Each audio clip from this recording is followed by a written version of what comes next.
Hello students, आप सभी का स्वागत है हमारे साथ आपके अपने YouTube चैनल शुभ पाठशाला में।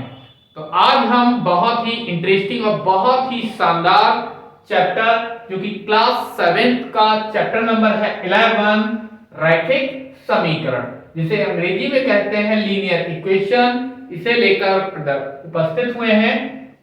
यहाँ पर अभ्यास है 11.4। तो आज इस वीडियो में हम इस अभ्यास के जो रिमेनिंग क्वेश्चंस हैं उनको सॉल्व करेंगे।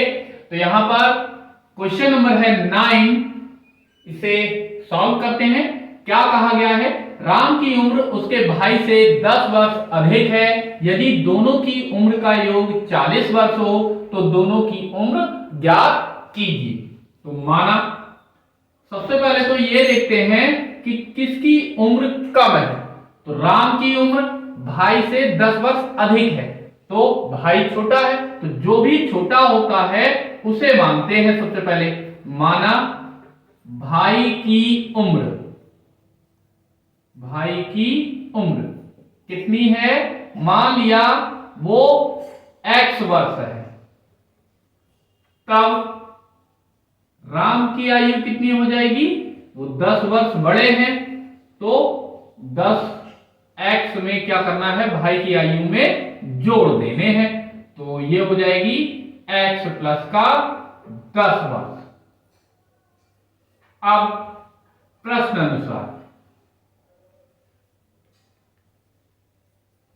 क्या कहा है? कहा है दोनों की उम्र का योग कितना है?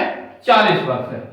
तो दोनों की उम्र का योग, दोनों की उम्र का योग कितना है? 40 वर्ष। तो ये है, तो दोनों की उम्र का योग कर लेते हैं। भाई की उम्र हो गई x और राम की आयु कितनी? 10x प्लस का 10, और ये बराबर में 40। सॉल्व करेंगे। x और x कितना हो गया? 2x बराबर का 40। 10 उधर ले गए, कैसे हो गए? माइनस के, क्योंकि हमें x की वैल्यू निकालनी है तो x को यहां से हटाना पड़ेगा। तो x बराबर 40 में से 10 गया 30, ये 2 है, मल्टीप्लाई में कहा जाएंगे? इधर अपॉन में 2 से भाग कर देंगे, 2 15 30। तो यहां से x की वैल्यू हमें मिल गई कितनी? 15 है। और क्या करना है? जो भाई की उम्र है वो हो गई कितनी? 15 वर्ष। अतः भाई की उम्र कितनी है? 15 वर्ष। और राम की आयु कितनी हो जाएगी? राम की आयु ये हमने कैसी मानी थी? x प्लस का 10। तो क्या करें? x की वैल्यू 15 है, प्लस का 10 कितना आ जाएगा? 25 वर्ष। और यही दोनों आंसर हो गए। इसी तरह से क्वेश्चन नंबर है 10। पूजा के पिताजी की उम्र है 49 वर्ष। वह पूजा की उम्र की 3 गुने से 4 वर्ष बड़े हैं। पूजा की उम्र ज्ञात कीजिए। तो बड़ा कौन है? पिताजी। तो माना जो छोटा होता है उसको मानते हैं। माना पूजा की आयु, माना कितना है? वो है, मान लिया n वर्ष है। तब प्रश्न अनुसार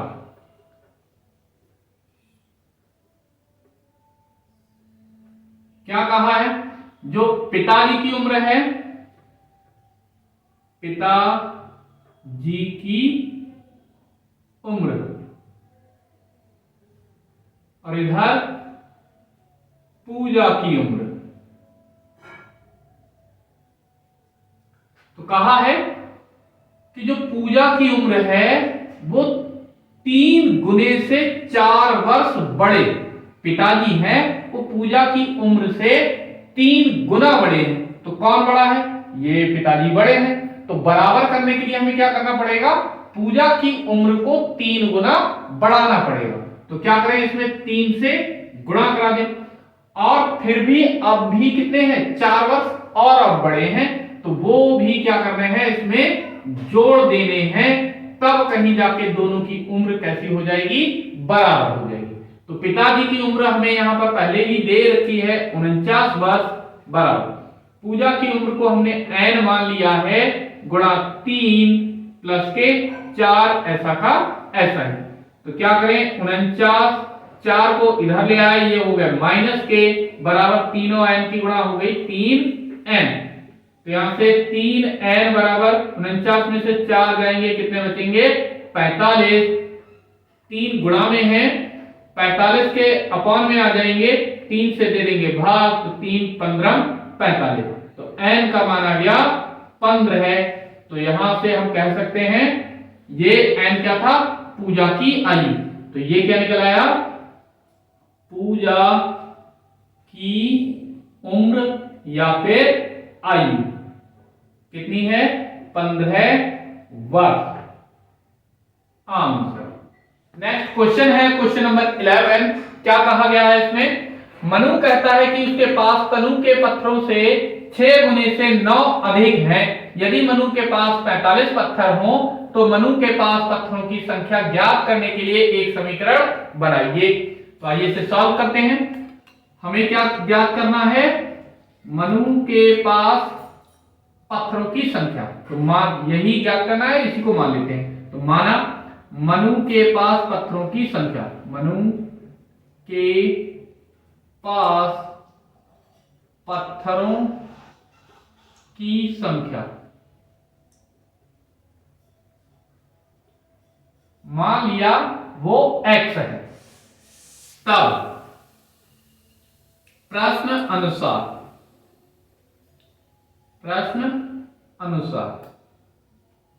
क्या कहा गया है, कहा है कि मनु के पास पत्थर, मनु के पास पत्थरों की संख्या, पत्थरों की संख्या, तनु के पास पत्थरों की संख्या, तनु के पास पत्थरों की संख्या। अब क्या कहा है कि तनु के पास जो पत्थर हैं उनसे 6 गुना से, इसके पास मनु के पास कैसे हैं, 6 गुना, मतलब तनु के पास जितने भी पत्थर हैं उसके 6 गुना अधिक है, तो इसके पास अधिक है। तो क्या करें, इसे बराबर करने के लिए 6 से गुणा करा दें, और फिर भी कितने हैं, 9 अधिक है, तो क्या करें, 9 इसमें और बढ़ाएं, तब दोनों के पास पत्थरों की संख्या कैसी हो जाएगी, 1 बराबर हो जाएगी। अब मनु के पास पत्थरों की संख्या टोटल हमें दे रखी है, कितनी है, 45 बराबर, तनु के पास पत्थरों की संख्या कितनी है, वो हमने तो मनु के पास ही है, तो यहां पर मनु के पास पत्थरों की संख्या कितनी है, वो 45 हमें दे रखी है, और तनु के पास पत्थरों की संख्या हमने कितनी मानी है यहां पर, x, तो वो x रख दिया, गुणा कितना है, 6 है, प्लस का 9 है, तो 45 बराबर ये कितना हो गया, 6x प्लस का 9। तो हमसे यही समीकरण बनाने के लिए ही कहा गया है। तो वैसे तो यही आंसर हो गया, लेकिन फिर भी हम तनु के पास पत्थरों की संख्या ज्ञात कर लेते हैं। वैसे तो ये यहीं पर आंसर हो गया। तो कैसे से सॉल्व करेंगे, तो 6x प्लस का 9 बराबर कितना है, 45 है, तो यहां से 6x बराबर 45, 9 को इधर घटाया तो इधर माइनस में पहुंच जाएगा, तो इधर 45 में से 9 माइनस करेंगे, कितना बचेगा, यहां से 36, और ये 6 है, तो 6 यहां से कहां चले जाएंगे, इधर भाग में, 6 से भाग दे देंगे, 6 छक्के 36, तो x का मान कितना निकल आया यहां पर, 6, और ये x क्या था, तनु के पास पत्थरों की संख्या था। तो तनु के पास पत्थरों की संख्या कुल कितनी हो गई? तनु के पास पत्थरों की संख्या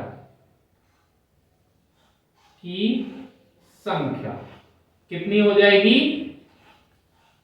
6 आंसर।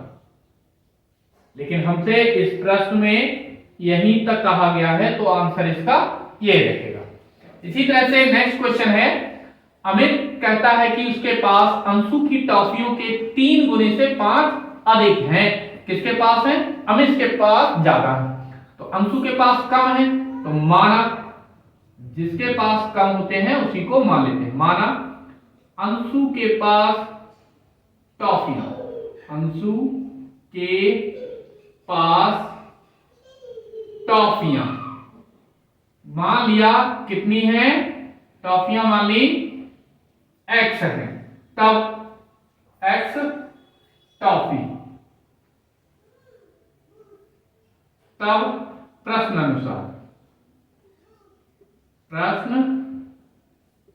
अनुसार क्या मिलेगा? यहां से कहा है अमित के पास टॉफी, अमित के पास टॉफियां, और उधर किसके पास? अंशु के पास टॉफियां, अंशु के पास टॉफियां। अब क्या कहा है कि जो अंशु की टॉफियां हैं उनसे 3 गुने से 5 अधिक है, अंशु से ज्यादा है। तो हमें इसको बराबर करने के लिए क्या करना पड़ेगा? अंशु के पास जितनी भी टॉफियां हैं उसमें गुणा करानी पड़ेगी, कितने से? 3 गुना से, 3 गुना करना पड़ेगा क्योंकि ये ज्यादा है 3 गुना, और फिर भी 5 अधिक है तो 5 इधर बढ़ानी पड़ेगी, तब कहीं जाके दोनों के पास टॉफियां कैसी होंगी? बराबर होंगी।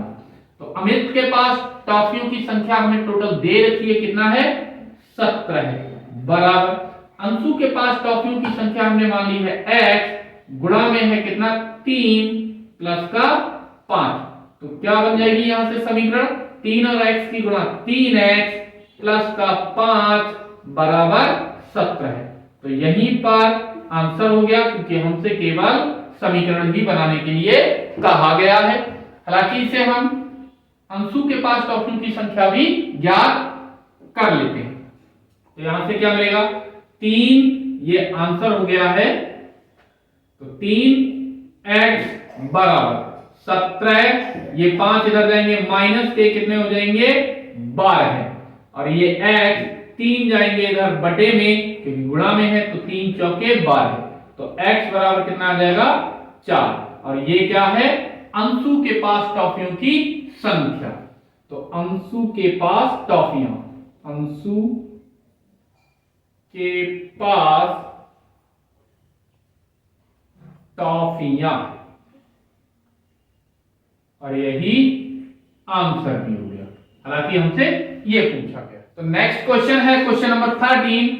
एक कक्षा में अध्यापक बताते हैं कि कक्षा में गणित में उच्चतम अंक पाने वाले छात्र के अंक सबसे कम अंक, जिसने भी सबसे कम अंक प्राप्त किए हैं, उसके 2 गुने से 5 अधिक हैं। यदि उच्चतम अंक 85 हो, 85 हो, तो सबसे कम अंक प्राप्त करने के लिए एक समीकरण बनाइए। तो इसे सॉल्व करते हैं। सॉल्यूशन, तो क्या हमें याद करना है? कम अंक। तो इसी को मान लेते हैं, माना सबसे कम अंक, सबसे कम अंक कितने मान लेते हैं? मान लिया वो सबसे कम अंक a है, तब प्रश्न अनुसार क्या मिलेगा? यहां से सबसे उच्चतम अंक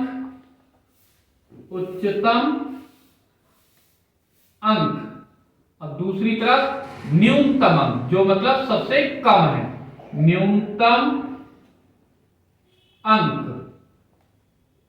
क्या कहा गया है, जो उच्चतम अंक है वो न्यूनतम अंक से कैसे हैं, 2 गुने से, ये 2 गुना है, और कितने हैं, 5 अधिक हैं, तो इन्हें बराबर करने के लिए न्यूनतम अंक को 2 गुना करना पड़ेगा, और साथ ही साथ 5 अब भी अधिक है तो 5 इसमें जोड़ना पड़ेगा, तब कहीं जाके ये कैसे हो जाएंगे, बराबर हो जाएंगे।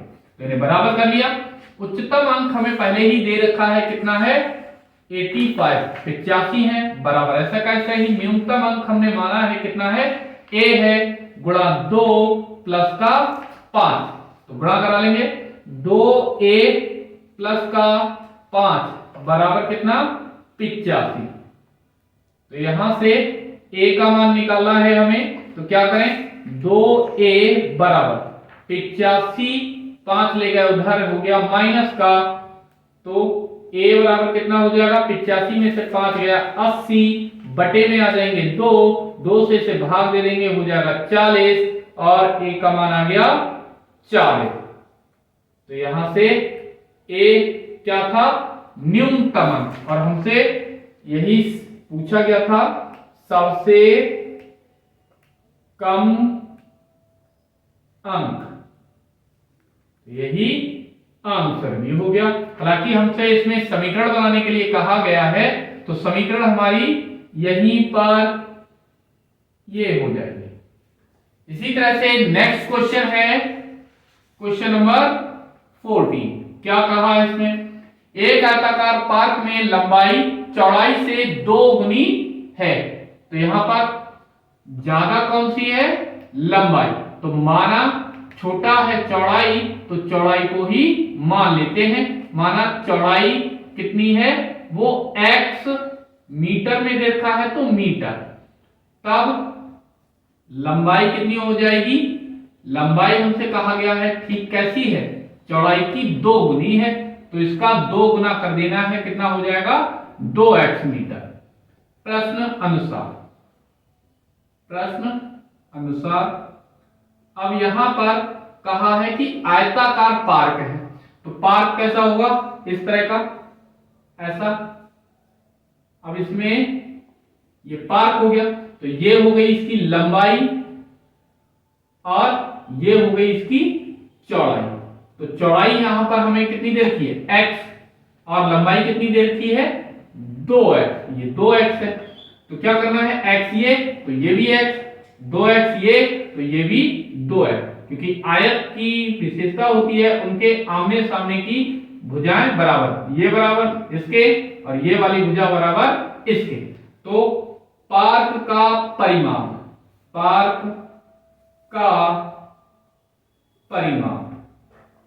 हमें दे रखा है, कितना है, 300 मीटर।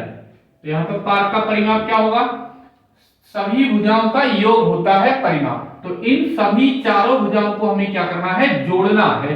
तो इसे एक जगह से स्टार्ट करते हैं, मान लीजिए यहां से, तो सबसे पहले x प्लस का 2x प्लस का ये वाली भुजा, x प्लस का ये वाली भुजा, चारों भुजाएं जुड़ गई, और बराबर कितना, 300। तो ये कितना हो गया, x और 2 कितना हो गया, ये 1x 2x x और 2x, तो टोटल हो गया 6x, बराबर कितना, 300 x, 6 गुणा में है, कहां चले जाएंगे, 300 के बटे में, इससे भाग दे देंगे, 6 पंजे 30, और एक 0 बचा है 0, तो x का मान यहां पर हो गया कितना, 50। हमसे पूछा गया है लंबाई और चौड़ाई, तो चौड़ाई यहां पर, अतः चौड़ाई जो भी पार्क है उसकी चौड़ाई कितनी है, x बराबर 50 मीटर। इसी तरह से लंबाई कितनी थी, 2 गुनी, यानी 2x, तो ये कितना हो जाएगा, 2 गुणा 50 बराबर कितना हो गया, 100 मीटर, और यही दोनों आंसर।